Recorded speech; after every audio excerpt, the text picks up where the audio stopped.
Hey, good morning, everybody. My name is Pete. I don't know about you, but I'm coming off a season of life that just feels like it's been so hectic, so busy.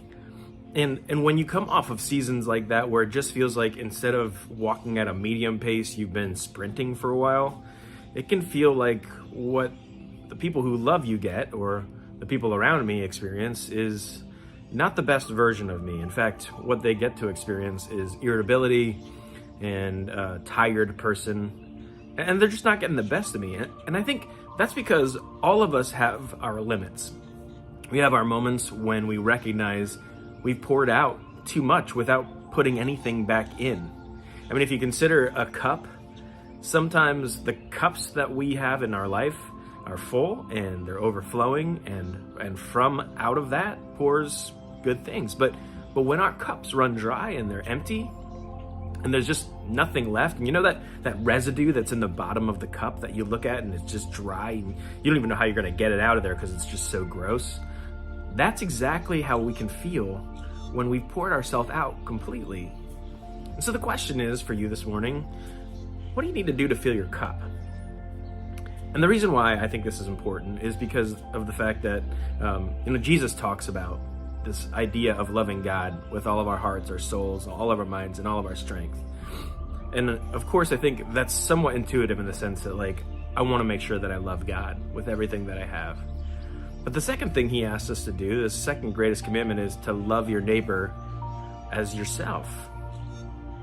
And this is even reinforced in the book of Leviticus as well, because it talks about loving your neighbor as much as you love yourself. But I think the key here is that if I'm going to love my neighbor, then I also have to do something else. There's nuance to this passage, right? If I'm going to love my neighbor, I need to love myself.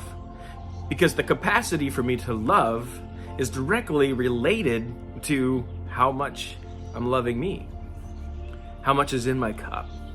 In fact, if I don't give time to myself, if I don't fill my cup back up, then I don't have anything to pour out anymore.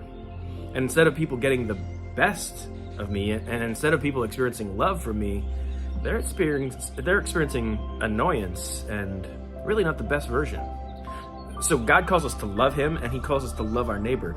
But the key to that, loving our neighbor part, it's really the equivalent should be how much we love ourselves. So in line with that this morning, the question for you is, have you been loving yourself? Have you been giving yourself enough time to be able to pour out to the lives of others around you? Or are you empty? And if you're running empty, then the next follow-up question is, what fills your cup? And maybe you need to evaluate that today. What fills your cup? What is it that makes you feel full and rested, that what's coming out of you is good things? It's love, not annoyance. So if you have to think about that, maybe it's just time. Maybe you need some time away from all the hustle and all the bustle, and you just say, you've crossed my boundary. I need to take some time for me. And maybe what you need is to take some time away from all the busyness, so that there's not so much demanded on you, so that you can feel full again. I don't know what it is for you that fills your cup. I know that for me, I just need to do that. I need to get away. I need to cut off, and I need to make sure that I'm giving enough time to myself.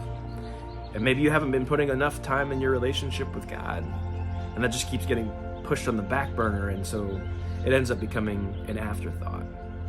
Whatever it might be, if your cup is empty, it's really hard to love your neighbor. In fact, the capacity with which you love your neighbor is directly related to how much you love yourself.